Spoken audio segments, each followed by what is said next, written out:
Hai semua, di sini kami akan menjelaskan tentang Information System Strategy atau strategi sistem informasi.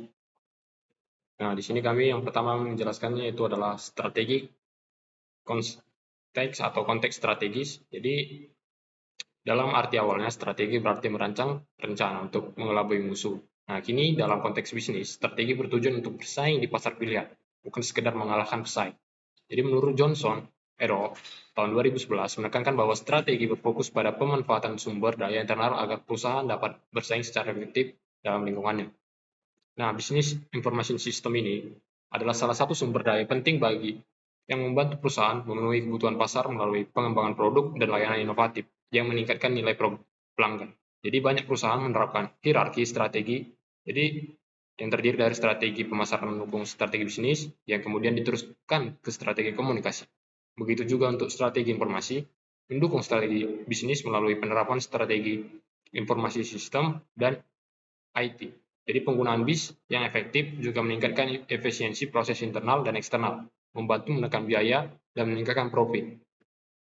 Nah, strategi organisasi ini berakar pada 4 hal. Yang pertama itu visi, yaitu gambaran masa depan yang menjadi perumahan bersama. Kemudian ada misi, pernyataan tujuan bisnis dan pembeda dari pesaing. Kemudian ada strategi, itu adalah alokasi sumber daya secara konsisten untuk menyesuaikan diri dengan lingkungan.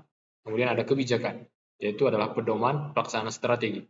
Jadi keempatnya dapat diterapkan di berbagai level organisasi. Yang pertama itu strategi korporasi.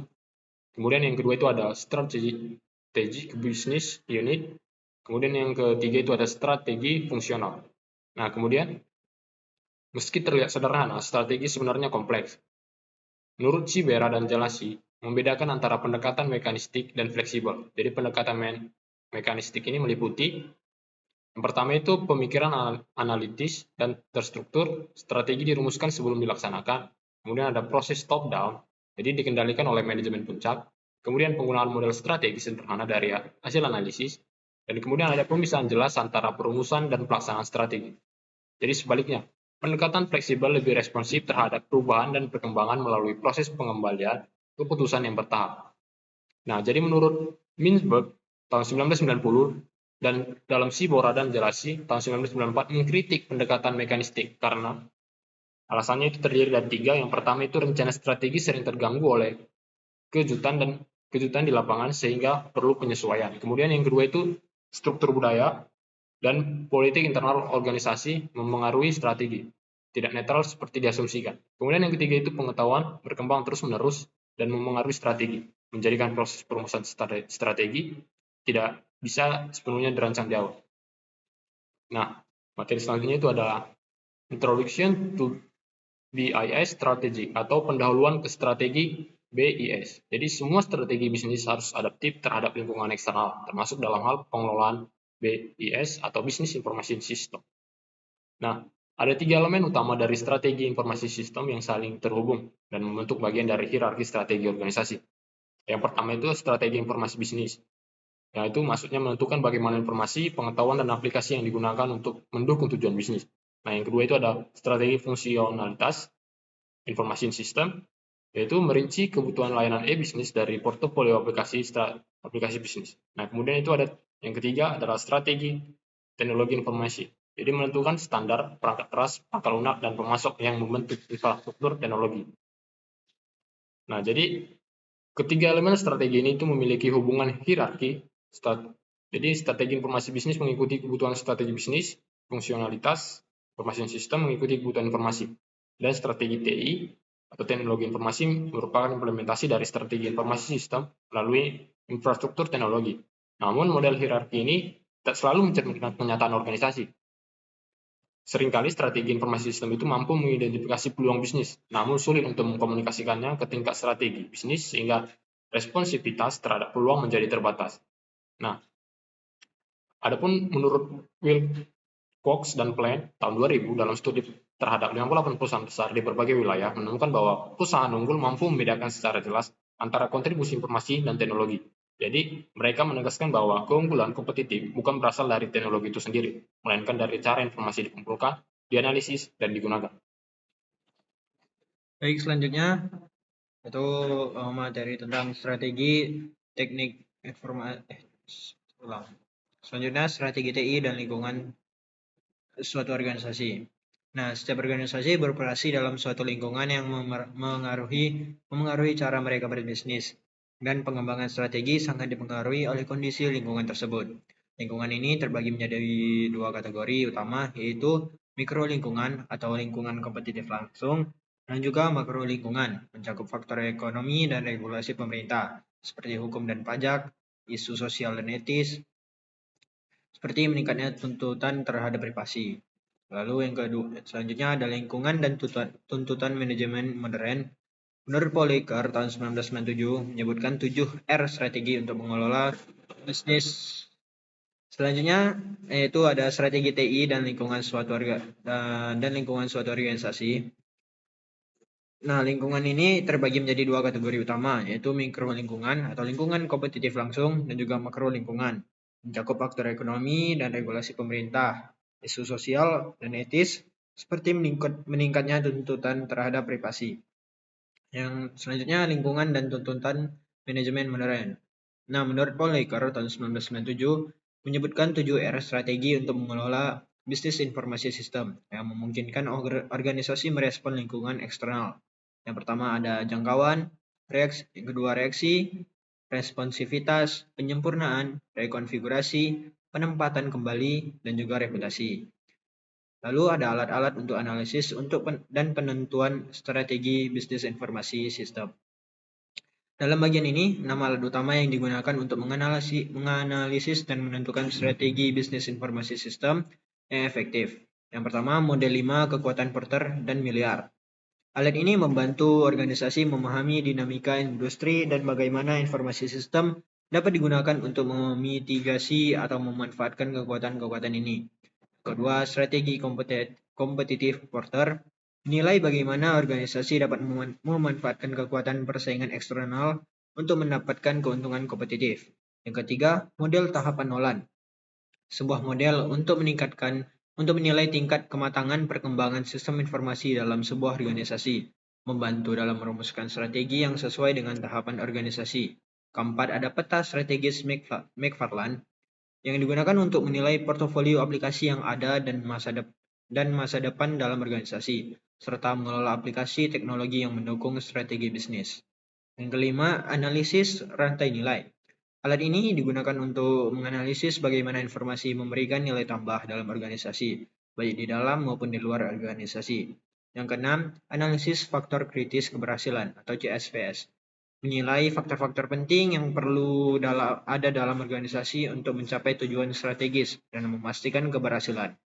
Nah, dengan menggunakan alat-alat ini, organisasi dapat mengidentifikasi dan merumuskan strategi yang memanfaatkan kekuatan eksternal serta mengelola situasi internal, termasuk penerapan sistem informasi yang sesuai untuk mendukung strategi bisnis secara keseluruhan. Baik, materi selanjutnya itu yang pertama adalah model 5 kekuatan Porter dan miliar. Model 5 kekuatan Porter dan miliar digunakan untuk menganalisis berbagai kekuatan persaingan eksternal yang memengaruhi sebuah organisasi dan bagaimana informasi dapat digunakan untuk menghadapinya. 5 kekuatan tersebut adalah persaingan antara pesaing yang ada, ancaman dari pendatang baru, ancaman pengganti, kekuatan pembeli, dan kekuatan pemasok.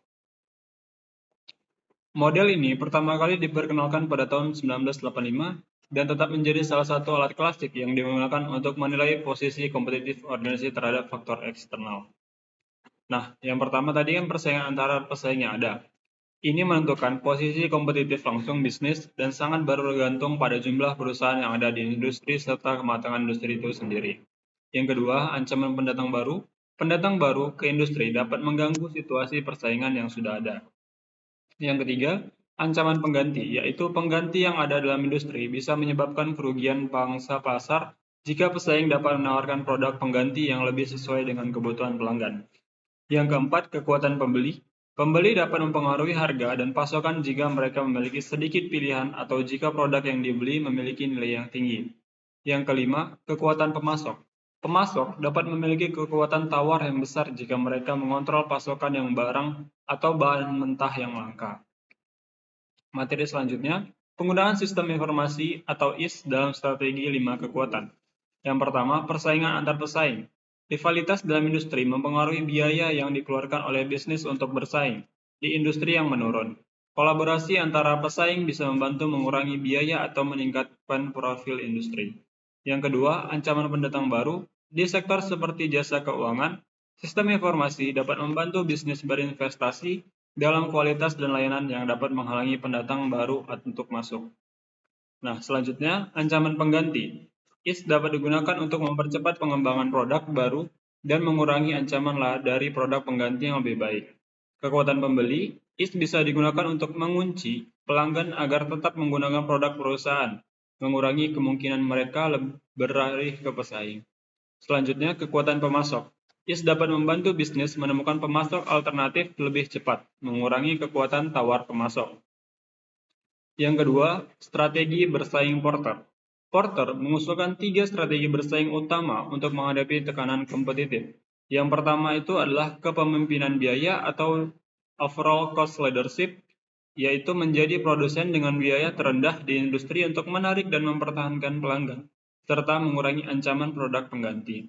Yang kedua, diferensiasi atau differentiation, menawarkan produk unik dan layanan istimewa yang membuat pelanggan enggan beralih ke pesaing. Dan yang ketiga, fokus atau ceruk pasar, focus on niche, menargetkan segmen pasar tertentu dengan sangat baik, bisa dengan strategi biaya rendah atau diferensiasi. Oke, selanjutnya perkenalkan nama saya Agung Silaban. Kita masuk ke tahap ketiga, yaitu tahap model Nolan. Tahap Nolan adalah model mematakan 6 tahapan untuk menerapkan sistem informasi dalam suatu bisnis. Model ini menunjukkan bahwa seiring waktu yang dengan pengalaman pendekatan organisasi terhadap aplikasi komputer dan metode manajemen dan pengembangan ke tingkat kematangan di mana perencanaan dan pengembangan sistem informasi tertanam dalam proses perencanaan strategi untuk bisnis secara struktural. Versi model 6 tahapan tahun 1979. Yang pertama itu inisiasi atau penggunaan hati-hati pertama dari teknologi asing. Kedua, kontagion atau adopsi komputer yang antusias di berbagai bidang. Yang ketiga, kontrol, reaksi terhadap pengeluaran waktu dan uang yang berlebihan dan tidak terkontrol pada sistem komputer. Keempat, integrasi, menggunakan teknologi baru untuk mencapai integrasi sistem yang sebelum tidak terintegrasi. Yang kelima, administrasi data. Ada penekanan baru pada pengolahan data perusahaan daripada teknologi informasi. Yang keenam, kematangan sistem informasi ditetapkan yang mencerminkan kebutuhan informasi nyata organisasi tersebut. Yang keempat, kisi strategi MC Parlan. Model GRIS strategi MC Parlan digunakan untuk menunjukkan kepentingan sistem informasi bagi sebuah perusahaan sekarang dan di masa depan. Ini kadang-kadang disebut sebagai model portofolio aplikasi karena menilai campuran sistem informasi sistem bisnis saat ini dalam sebuah organisasi.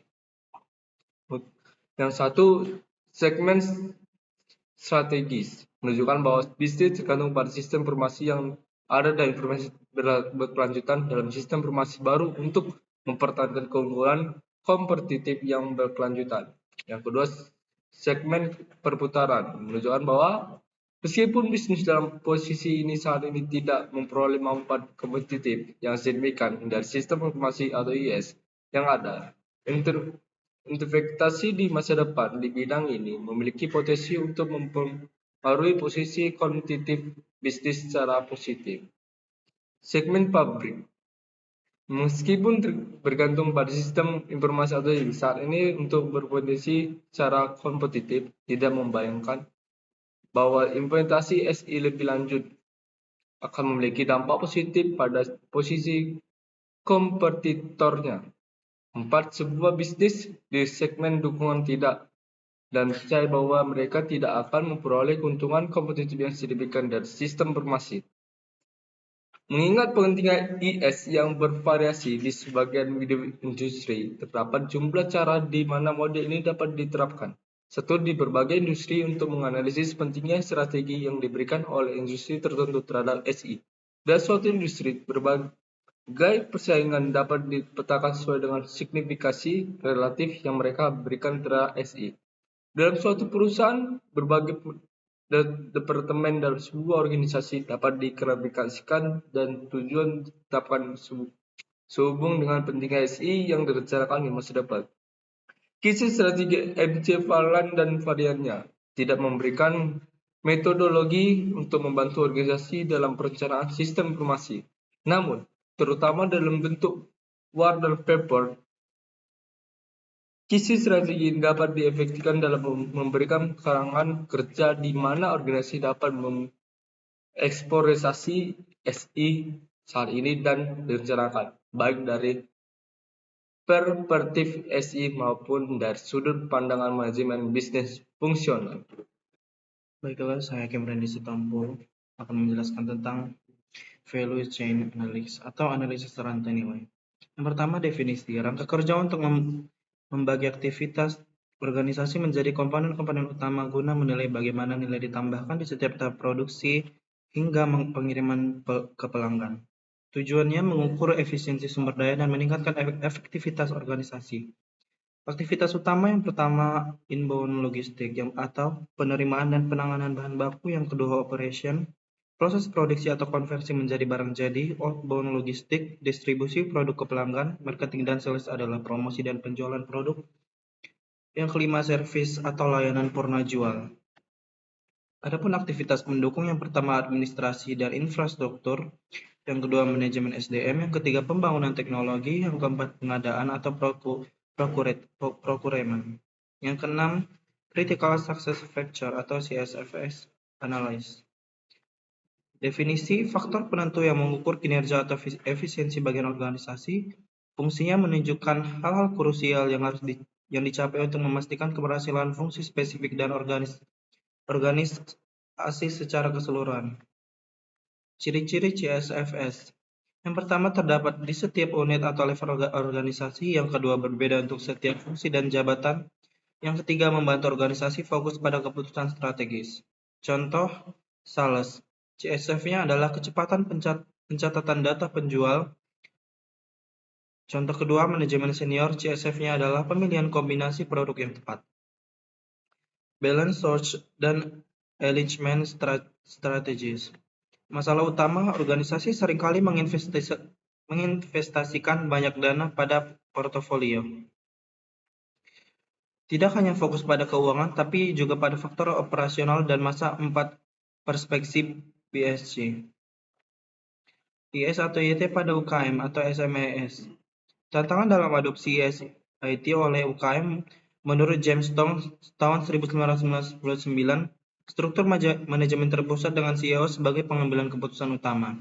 Faktor keberhasilan implementasi SIT pada UKM adalah CEO harus inovatif dan memahami potensi. Implementasi harus memberikan keuntungan yang dibandingkan cara lama. Keterbatasan teknologi yang tidak terkoordinasi dan miskomunikasi antara sistem manusia dan teknologi model 4 tahap. Yang pertama, penerapan infrastruktur TI yang sesuai sebagai dasar strategi e-bisnis. Yang kedua, perubahan struktur organisasi dan strategi bisnis untuk mengintegrasikan teknologi internet. Yang ketiga, integritas internal agar semua bagian organisasi sejalan dengan tujuan efisiensi biaya. Yang keempat, integrasi penuh dengan arus informasi bebas antar pemasok, organisasi, dan pelanggan memungkinkan keunggulan kompetitif.